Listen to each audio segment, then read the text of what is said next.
अस्सलाम वालेकुम नाज़रीन, welcome to the show Biz Talk. मैं हूं आपकी मेज़बान नताशा हसीब। मार्केट के सेंटिमेंट्स आज भी वीक के एंड में पॉजिटिव नोट पे क्लोजर हुआ है। इट मींस के मार्केट के अंदर 48,000 का लेवल इंटैक्ट है और इस वीक के अंदर अगर हम इस वीक को सम अप करें तो एक पॉजिटिव ग्रोथ नज़र आती है मार्केट पॉइंट ऑफ व्यू से। और PSX में जो इंडेक्स में परफॉर्मेंस दिखाई दे रही है इन्वेस्टर पार्टिसिपेशन की, तो यहाँ भी बहुत ज़बरदस्त वॉल्यूम्स जनरेट हुए हैं, जिसका इम्पैक्ट हमने पूरे वीक में पोजिशंस देखा मार्केट की कि ग्राफ काफ़ी हद तक अपसाइड नज़र आया है। और इसके साथ साथ अगर हम बात करें इन्वेस्टमेंट पॉइंट ऑफ व्यू से तो यहाँ भी एक अच्छी इन्वेस्टमेंट मार्केट के अंदर नजर आई है। बाइंग पावर नजर आया है, कुछ ऑफलोड पोजीशन भी नजर आई। एंड ऑफ द वीक हमने देखा थर्सडे को एंड वेडनेसडे कुछ ऑफलोड करते हुए अपनी पोजीशन इन्वेस्टर्स इसलिए भी करते हुए दिखाई दिए क्योंकि प्रॉफिट टेकिंग को रूल आउट नहीं किया जा सकता, तो प्रॉफिट टेकिंग भी जरूरी थी। और इस वीक के अंदर एक पॉइंट ऑफ व्यू अगर देखें तो पॉजिटिव ग्रोथ भी नजर आई है। तो 48,000 का लेवल इंटैक्ट है, तो ये एक हेल्दी साइन है मार्केट के लिए। और नेक्स्ट वीक के लिए नेक्स्ट माइलस्टोन अचीव हो सकते हैं, ये भी कुछ प्रेडिक्शंस की जा रही हैं। फर्स्ट सेगमेंट की तरफ चलते हैं।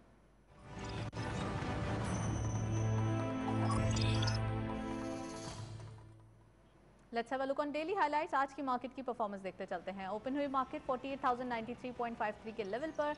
हायर साइड पे मार्केट गई 48,426.53, lower was 48,093.53, same as the opening and finally closure 48,209.85, यानी कि 116.32 का इजाफा आज की मार्केट में देखा गया है। आज फ्राइडे का दिन है, 4:30 पे क्लोजर होता है मार्केट का, तो इट मीन्स कि अभी भी चांसेस हैं कि मार्केट सेटल हो जाए, लेकिन अभी तक का जो एक हम कहेंगे इंडेक्स है वो यही दिखाई दे रहा है।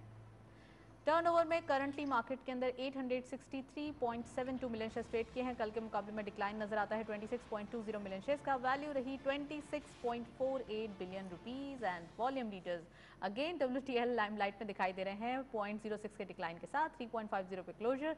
88.77 million shares traded. Hascol second स्कॉट पे 0.81 का इजाफा देखा गया, 11.86 पे क्लोजर रहा। 78.51 मिलियन शेयर्स ट्रेड किए गए एंड लास्टली बाइको पेट्रोलियम 0.23 का इजाफा, 11.40 पे क्लोजर। 54.02 का कारोबार रहा।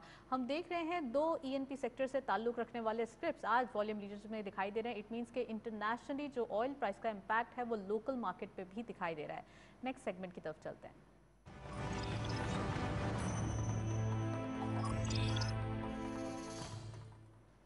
आज हम डिटेल डिस्कशन करने वाले हैं टॉपिक ऑफ द डे में इकोनॉमिक ग्रोथ। आप रिपोर्ट देखें फिर वापस आते हैं।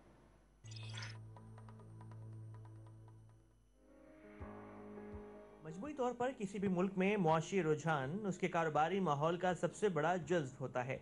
एक ऐसी मईशत जिसकी शरह नमू बहुत ज्यादा हो वो कारोबारियों के लिए उम्मीद का इम्कान फराहम करती है और इस तरह कारोबार में एतमाद भी पैदा होता है। सरकारी और आलमी आदादोशुमार के मुताबिक पाकिस्तान के माशी इक़्तिसादी आशारियों में बेहतरी वाक़ हुई है, जिसकी बदौलत पाकिस्तान बड़ी सरहद से तरक्की की जानिब गामजन है और इलाके में मुआशी तरक्की के एतबार से कई एक ममालिक के साथ आ खड़ा हुआ है। पाकिस्तान का शुमार दुनिया की उभरती हुई मईशतों में होने लगा है और ये सब मौजूदा हुकूमत की मुआशी इस्लाहात की बदौलत ही मुमकिन हुआ। जोग्राफियाई नुक्ता नजर से पाकिस्तान वस्त एशियाई रियासतों के लिए वाहिद जमीनी रास्ता है और जूं जूं तरक्याती मंसूबे मुकम्मल होंगे पाकिस्तान में तरक्की की मजीद राहें भी खुलेंगी। पाकिस्तान जनूबी एशिया में माशी टाइगर के तौर पर सामने आएगा, जिसकी तवक्को दुनिया के आलमी इक़्तिसादी इदारे भी कर रहे हैं। हुकूमत वक्त इब्तिदा से ही एक ऐसी मुआशी तरक्की की ख्वाहां है जिसमें तवील मियाद माशी पॉलिसी की बदौलत कामयाबियों का तसलसल बरकरार रहे। बिलाशुबा वज़ीर-ए-आज़म इमरान खान ने मईशत के लिए बड़े फैसले किए और जब हुकूमत संभाली तो मईशत को शदीद बहरान का सामना था।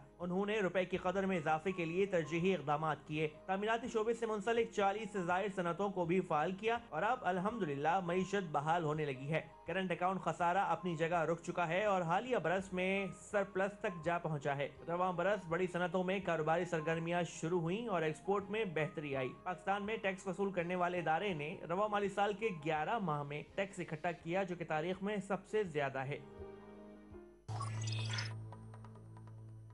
जी, रिपोर्ट आपने देखी। हम देख रहे हैं चैलेंजेस वाकई जब इस गवर्नमेंट के आने के बाद हम देखते थे तो तमाम तरफ से चैलेंजेस दिखाई दे रहे थे और सबसे बड़ा चैलेंज जो आज तक अभी तक दिखाई दे रहा है वो है कोविड की सिचुएशन। तो इन तमाम चीज़ों को हैंडल करके इकोनॉमिक ग्रोथ को ट्रैक पे लाना काफ़ी डिफिकल्ट टास्क था और ये तमाम चीज़ें पूरी होते हुए भी दिखाई दे रहे हैं। आज के प्रोग्राम में इसमें डिटेल डिस्कशन करेंगे ग्रोथ के बारे में, इकोनॉमिक ग्रोथ के बारे में, चैलेंजेस के बारे में। हमारे साथ स्टूडियो में गेस्ट मौजूद हैं, उनको वेलकम करते हैं। हमारे साथ मौजूद हैं अहमद चुनाई साहब, आप डायरेक्टर हैं पाकिस्तान स्टॉक एक्सचेंज के। अस्सलाम वालेकुम sir, welcome to the show. वालेकुम सलाम। सर सबसे पहले आपको बहुत बहुत मुबारक हो, आप डायरेक्टर अगेन जो है वो बने हैं, तो इट्स गुड।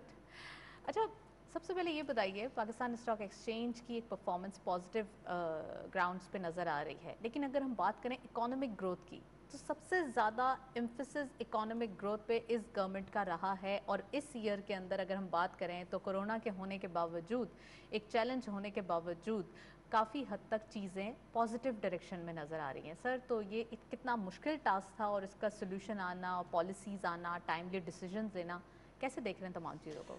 देखिए, हम इसको थोड़ा सा 2-3 चीज़ों को इस पूरे सिनारियो में जो है वो इम्पोर्टेंस दे दें। आपको पता है इंटरेस्ट रेट 13% तक पहुंच गया था लास्ट ईयर, एक बड़ी अजीब सी सूरत हाल थी, और कोविड की वजह से 2-2.5 महीने जो है वो प्रैक्टिकली प्रोडक्शन बंद रही थी इंडस्ट्रीज़ में, और सिर्फ पाकिस्तान में नहीं पूरी दुनिया में।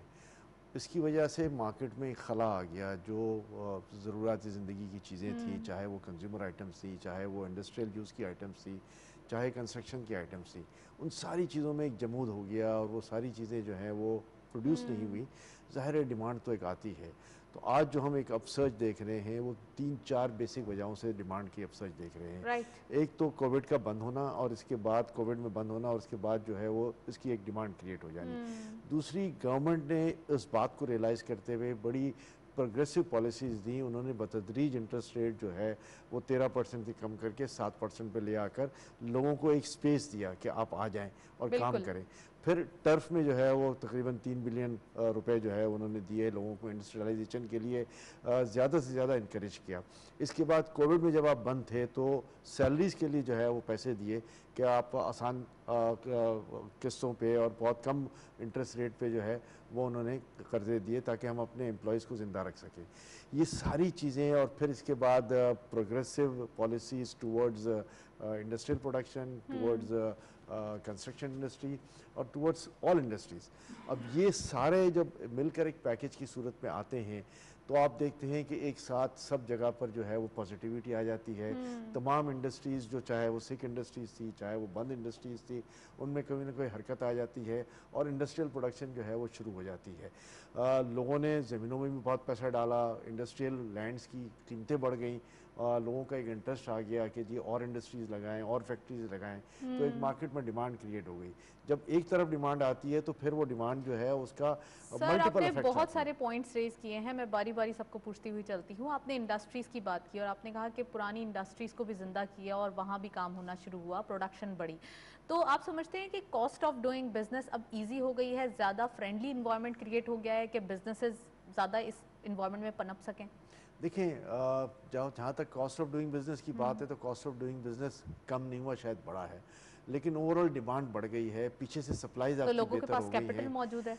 देखिए, लोगों के पास कैपिटल मौजूद था, लोगों को एक ट्रस्ट लेवल नहीं था। अब इस गवर्नमेंट पे एक ट्रस्ट लेवल आ गया है, लोगों ने इन्वेस्टमेंट शुरू कर दी है। मैं कॉस्ट ऑफ प्रोडक्शन कम करने होने की बात इसलिए नहीं करता कि बहैसियत इंडस्ट्रियलिस्ट मुझे पता है कि जी कॉस्ट तो बढ़ी हमारी, लेकिन सामने से मेरी एक डिमांड क्रिएट हो गई। डिमांड क्रिएट हो गई तो फिर मैं अपना जो कॉस्ट है वो कवर कर सकता हूँ, मैं अपनी प्राइसेस जो हैं वो in line with the cost of production ला सकता हूँ।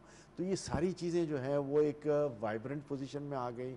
माल जब बिकना शुरू हो जाता है, मेरा वॉल्यूम और टर्नओवर हो जाता है, तो चाहे मुझे कम रेवेन्यू जनरेशन भी आ रहा है तो मैं करूँगा, इसलिए कि मेरा टर्नओवर बढ़ जाता है, मेरा वॉल्यूम बढ़ जाता है। तो ये सारी इंडस्ट्रीज़ में, आज आप मिसाल ले लें सीमेंट की, आज आप स्टील की ले लें, ऑटोमोबाइल सेक्टर ले लें, कंस्ट्रक्शन सेक्टर ले लें जो 72 अलाइड इंडस्ट्रीज़ को चलाता है, सिरेमिक्स वगैरह ले लें, केमिकल ले लें, इन सब में एक वाइब्रेंसी आ गई है। आज आप गाड़ियाँ लेने जाएं, दिख रही है, वो ग्रोथ भी आई है, वाइब्रेंसी भी आई है। आप माल लेने जाएं, 6-6 महीने तक आपको माल नहीं मिलता, डिलीवरीज नहीं आती। स्टील की डिलीवरी के लिए आज कहें तो जी 1 महीने बाद डिलीवरी मिलेगी।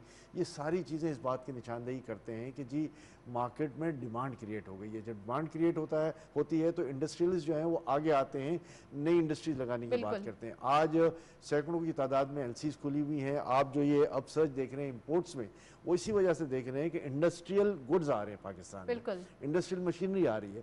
वो इंडस्ट्रियल मशीनरी जब तक आएगी ये आपका इंपोर्ट का बिल ज़्यादा रहेगा, लेकिन अल्टीमेटली इसका इफेक्ट यहाँ पर ये आएगा कि आपके पास प्रोडक्शन बढ़ जाएगी, लोगों को रोजगार मिलेगा, मूवमेंट ऑफ कैपिटल शुरू हो जाएगी, और फिर मुल्क जो है वो जीडीपी ग्रोथ में जब तरक्की होगी तो मुल्क भी तरक्की चलें करेगा। सर, जीडीपी ग्रोथ का जिक्र कर रहे हैं आप, तो उसके बारे में भी कमेंट करें।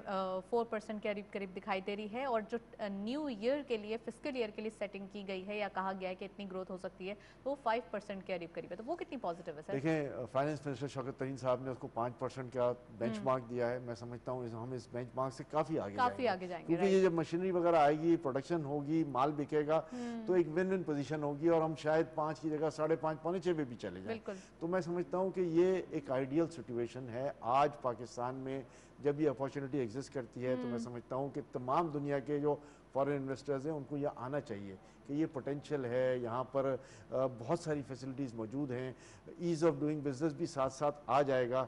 आज हमें एक कॉमन शिकायत ये है कि जी FBR के नोटिस सब जगह पर आ रहे हैं।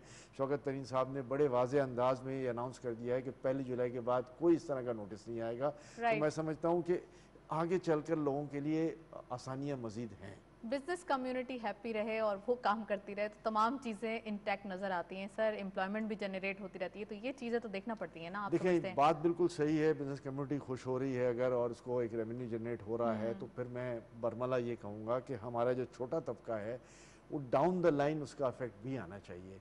डाउन द लाइन अगर उसका इफेक्ट नहीं आता, सनत का पहिया चलेगा तो ही आगे काम होगा ना। अब अल्हम्दुलिल्लाह चलना शुरू हो गया है, तो मैं समझता हूँ ये इफेक्ट भी 1 आध महीने में आपको नीचे नज़र आएगा, क्योंकि हमें हर सूरत में हमारे जो एम्प्लॉयज़ हैं उनकी सैलरीज को बढ़ाना पड़ेगा, और उनकी सैलरीज को हम अगर बढ़ाएंगे तो फिर पॉवर्टी एलिवेशन की जो बात हो रही है, वेजेस की बात देखिए मैं समझता हूँ कि एटलीस्ट अगर हमारा मिनिमम पे स्केल 18-20 हज़ार है तो हमें 28-30 हज़ार के लेवल पे जाना चाहिए कि ये 50% पे रेज आना चाहिए। हमने अपने कुछ इंस्टीट्यूशंस में जो है वो 20% 30% जो है वो पे इंक्रीज देना शुरू कर दिया है। थोड़ा सा इंसेंटिवाइज लोग हो जाएं तो ये अगर हम 25-30 हज़ार के लेवल के अंदर आ जाएंगे तो मैं समझता हूँ कि एक विन विन पोजीशन आ जाएगी, पॉवर्टी एलिवेशन हो जाएगा।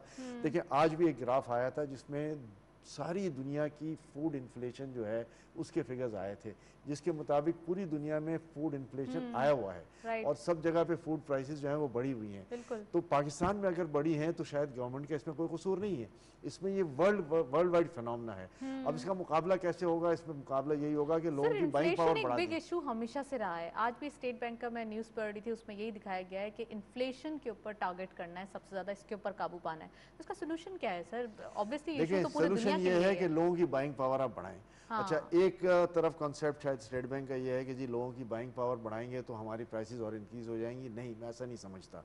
प्राइसेस को हम मैनेज करेंगे और लोगों की बाइंग पावर बढ़ा दें कि जी इस लेवल पे जब हम 20 हज़ार के 30 हज़ार लोगों को देंगे तो लोगों की बाइंग पावर बढ़ जाएगी, और उसमें जो पॉवर्टी एलिवेशन का कॉन्सेप्ट है वो आ जाएगा। लोग बाइज्जत ज़िंदगी गुजार सकेंगे। हमें मज़ीद लंगर खाने नहीं खोलने चाहिए, हमें मज़ीद जो है वो लोगों को एम्पावर करना चाहिए कि आप जाएँ अपना फूड खुद खरीदें, खुद मुख्तार करना है, खुद मुख्तार करना, और यही इस गवर्नमेंट का एम है। मैं समझता हूँ अच्छी बात है उन्होंने, क्योंकि हम देख रहे हैं ऑर्गेनाइजेशन को सब्सिडाइज नहीं किया जा रहा बल्कि उनको खुद मुख्तार किया जा रहा है ताकि ऑटोनॉमस रहें और तरक्की जो है वो। बिल्कुल जी, ये बहुत ज़रूरी है। इसके बगैर मैं समझता हूँ कि अगर हमने ये मुसावात का सबक नहीं दिया, इसका मुसावी सलूक नहीं किया तो फिर एक अनार्की क्रिएट हो सकती है। लेकिन मैं नहीं समझता कि इस गवर्नमेंट का मोटो ये है कि कोई अनार्की क्रिएट हो। ये गवर्नमेंट चाहती है कि जी लोगों के लिए काम करे, पॉवर्टी एलिवेशन भी हो जाए और एक विन विन पोजीशन सबके लिए आ जाए। अगर सरमायादार के पैसे बन रहे हैं तो नीचे लोगों के भी पैसे बनने चाहिए, और सबको जो है वो एक खुशहाली की तरफ जाना चाहिए। ये ना हो कि नीचे वाला जो है वो भीख मांगने पर मजबूर हो जाए और ऊपर वाला जो है वो एक पैरिटी उसकी बढ़ जाए। यहाँ हम ये समझते हैं कि हाँ, ये गरीब को भी हक दें, और इसी के लिए गवर्नमेंट फाइट कर रही है। तो उन्होंने एक तबके को अगर खुशहाल किया है तो अब अगला स्टेप यही है कि जी जो छोटा तबका है उनको भी खुशहाल किया जाए। राइट सर, रिटेल पे फिर बात आ जाएगी, वो भी मैं पूछना चाहूँगी, लेकिन पहले मैं आपसे पूछना चाहती हूँ FBR के जो टारगेट्स हैं वो मीट किए गए हैं। 4000 एंड समथिंग हमने देखा देयर अबाउट टारगेट्स जो है वो अचीव किए गए, और अब आने वाले दिनों में जो टारगेट सेट किए जा रहे हैं वो 5800 बिलियन के करीब किए जा रहे हैं। तो इस तरीके से हर साल 20% के करीब जो टैक्स कलेक्शन है इंक्रीज़ होगा, तो आइंदा 2 सालों में या 3 सालों में हम कहाँ खड़े हुए होंगे? देखिए, सबसे पहले तो मैं समझता हूँ मुबारकबाद की मुस्तहिक हैं एफबीआर वाले के, उन्होंने 4 पॉइंट प्लस का जो है वो टारगेट अचीव कर लिया है। और ये एक बड़ी खुशाइन बात है कि जो हमने अपने टारगेट सेट किए थे, जो बजटेड फिगर्स थे, उस पे हम मैच कर रहे हैं। अगले साल का सुनने में ये आ रहा है कि जी बजटेड फिगर 5.8 है, जो मोर और लेस मैं समझता हूँ कि 30% जो है वो हमने ज़्यादा टारगेट किया हुआ है, बल्कि बिल्कुल बिल्कुल 40% के करीब जो है वो ज़्यादा टारगेट किया हुआ है। तो 40-45% का टारगेट जो है वो एक बहुत बड़ा चैलेंज है। मैं समझता हूँ कि रियलिस्टिक टारगेट जो है वो अराउंड 5 ट्रिलियन के करीब होना चाहिए, क्योंकि एक ग्रोथ आनी चाहिए, फिनोमिनल ग्रोथ आनी चाहिए, और वो ग्रोथ जो है वो सस्टेनेबल लेवल पे हो। Growth at the cost of business ना हो कि हम ज़बरदस्ती किसी से पैसे लेने की बात करें। हम ज़ाहिर है 20-25% टारगेट जो है वो ज़रूर अचीव करने की बात करेंगे, ये हायर टारगेट होना चाहिए, और उसमें कमी बेशी थोड़ी बहुत ज़रूर हो सकती है। लेकिन मैं नहीं समझता कि बिज़नेस कम्युनिटी को अनड्यू टैक्स पे तरफ ले जाएं। हम बिज़नेस कम्युनिटी को ये तो पाबंद कर दें कि हम अपनी बेसिक सैलरी जो है वो ज़रूर बढ़ा दें, उसके एवज़ गवर्नमेंट जो है वो टैक्सेस ना बढ़ाए, और हम अपने लोगों को खुशहाल करने की बात करें। अगेन क्योंकि सर यही एनालिसिस होता है हमेशा कि हमें डायरेक्ट टैक्सेस इंक्रीज करने हैं, इनडायरेक्ट टैक्सेस इंक्रीज ना हो, तो इसके ऊपर भी कमेंट करें सर। देखिए, बिल्कुल सही बात है। हमने अब तक सारा जो भरोसा किया हुआ है वो इनडायरेक्ट टैक्सेस पे है। 60-70% हमारा कलेक्शन जो है वो इनडायरेक्ट टैक्सेस पे जाता है। लोगों को इस बात पे पाबंद किया जाए कि जी डायरेक्ट टैक्सेशन में आएँ, अपना रियल असेसमेंट करवाएं, राइट और एट सोर्स डिडक्शन वाली जो बात है वो मिनिमाइज हो, क्योंकि एट सोर्स डिडक्शन जो है वो तो किसी के साथ ज़्यादती होती है, टैक्स पेयर के साथ भी ज़्यादती हो जाती है। चले हमने नॉन टैक्स पेयर का ज़्यादा रखा हुआ है, लेकिन टैक्स पेयर का भी रखा हुआ है। मैं समझता हूँ आज ये वक्त है कि जब एक मुल्क खुशहाली की तरफ जा रहा है, तो इन पॉलिसीज़ को प्रैग्मेटिक बना दें, इन पॉलिसीज़ को उस तरह बना दें कि जो टैक्स दे रहा है उसको पे कम से कम बोझ डालें, और जो टैक्स ना दे रहा हो उस पर बोझ ज़्यादा डालने की बात करें। राइट। लोकल मार्केट्स की सिचुएशन तो पॉजिटिव नज़र आ रही है, इंटरनेशनली जो इंटरनेशनल फ्रंट है उसके ऊपर क्या दिखाई दे रहा है सर? पाकिस्तान की सिचुएशन कैसी दिखाई दे रही है? बिजनेस फ्रेंडली है, पॉजिटिव ग्रोथ है, रीजन में बहुत चीप मार्केट है, फॉरेनर्स को कैसे अट्रैक्ट करें, कैसे उनको जो है वो ज़्यादा एग्जैजरेट करें कि वो हमारी मार्केट की तरफ आएँ? देखिए, हमारे फॉरेन रिलेशंस जो हैं वो बेहतर हो रहे हैं, हमारे नेबर्स के साथ भी बेहतर हो रहे हैं, स्पेशली चाइना के साथ, ईरान के साथ। अफ़गानिस्तान में अब जंगबंदी हो रही है, अफ़गानिस्तान में जो है वो पुल आउट हो रहा है वहाँ से अमेरिकन्स का। इंडिया से भी हमारे अच्छे ताल्लुकात की बातें हो रही हैं। इसके बाद हम देखते हैं तो जब इंटरनेशनल मार्केट्स में बाहर जाते हैं तो यूएसए के साथ भी हमारे ताल्लुकात बेहतर हैं, और वो मज़ीद बेहतर हो रहे हैं। यूरोपियन कम्युनिटी में भी जो है वो हमारी एक साख बनती जा रही है।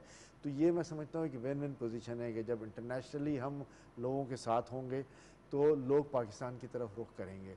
पाकिस्तान की परफॉर्मेंस लोगों ने देखी है, पाकिस्तान के जो रियलिस्टिक फिगर्स हैं वो सारी दुनिया वॉच करती है। बिल्कुल जो बड़ी बड़ी एजेंसीज़ हैं, मूडीज़ वगैरह, उन्होंने पाकिस्तान की रेटिंग्स दी थी, आज वो रेटिंग्स अल्हम्दुलिल्लाह पूरी हो रही हैं। तो जहाँ रेटिंग्स पूरी हो रही हैं वहाँ डेफिनेटली इन्वेस्टर्स जो है वो पाकिस्तान की तरफ ज़रूर रुख करेगा। अगेन अभी हम एक जो रेटिंग्स की बात हो रही है और इंटरनेशनल एजेंसीज की बात हो रही है, तो एक चीज़ है जो अभी भी हमें घेरे हुए है, वो है FATF, तो उसके बारे में भी प्लीज़ बताइए। देखिए, FATF एक ऐसा इशू है कि जो ज़रूर एक कंसर्न है पाकिस्तान के लिए। हम ग्रे लिस्ट में हैं और पीछे भी ग्रे लिस्ट में बरकरार रहे, शायद जून जुलाई में दोबारा इसका रिव्यू आ रहा है। मैं समझता हूँ कि बहुत हद तक हमने मामलात को काबू पा लिया है। एज अ राइट बिज़नेसमैन मैं समझता हूँ कि जो पहले ग्रे इकनॉमी का काम होता था वो अब मिनिमाइज़ होता जा रहा है। तो ये राइट एक पॉजिटिव ट्रेंड है, और मैं समझता हूँ कि FATF के बुरान से जल्द बाहर निकल आएंगे। FATF में हम ग्रे लिस्ट में पहले भी थे, आज भी हैं, तो कोई ऐसा खुदा ना खास्ता तशवीश की बात नहीं है। लेकिन इंशाल्लाह by and large we will go through this phase. Right. मैं नेक्स्ट सेगमेंट की तरफ जाऊंगी, लेकिन इससे पहले मैं चाहती हूँ कि आप रुपी के ऊपर कमेंट करें। मजीद डेप्रिसिएशन दिखाई दे रही है 155 जो है वो डॉलर के अगेंस्ट। देखिए, मैं नहीं समझता कि मज़ीद डिप्रिसिएशन दिखाई दे। हम शायद आपको याद होगा कि 168 के लेवल पे पहुंच गए थे और उससे हम वापस आ गए हैं। राइट पाकिस्तानी रुपी स्ट्रॉन्ग हो रहा है। हमारी रियलिस्टिक वैल्यू मेरे अंदाजे के मुताबिक एज अ बिजनेसमैन और एज एन इकनॉमिस्ट इन सारी चीज़ों को बड़े गौर से देखते हुए मैं नहीं समझता कि हमारी रियलिस्टिक वैल्यू आज रुपए की 145 के ऊपर हो। राइट हम इस स्टेज पर हैं, इस लेवल पर हैं, ठीक। ठीक है, वक्त के साथ साथ इस लेवल पे आ जाएंगे। नेक्स्ट सेगमेंट की तरफ चलते हैं।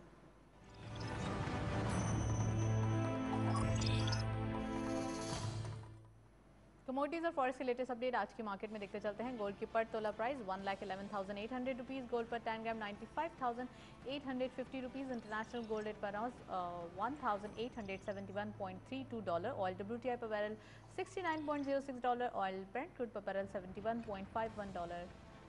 करेंसीज में सबसे पहले यूरो बाइंग रही 187.60, selling was 189.60, UK pound buying रही 217.10, selling was 220.10, US dollar buying रही 154.60, सेलिंग वाज 155.60, चाइनीज यान buying eight 23.50, selling was 23.65, Saudi Riyal buying at 40.95, selling was 41.55, UAE Dirham buying at 41.75, selling was 42.35, Kuwaiti Dinar buying rahi 481.50, selling was 484 rupees, and lastly Omani Riyal buying rahi 392.50, selling was 394.50। ये था forex और commodities का latest update. हम देख रहे हैं रुपी जो है वो काफ़ी हद तक स्टेबल नज़र आ रहा है। आज की मार्केट की स्पेसिफिकली बात करें, दैट्स ऑल। प्रोग्राम को वाइंड अप करते हैं। अहमद चिनाई साहब हमारे साथ मौजूद थे, काफ़ी detail analysis. Thank you so much, आपने प्रोग्राम में ज्वाइन किया हमें, आप प्रोग्राम का हिस्सा बने।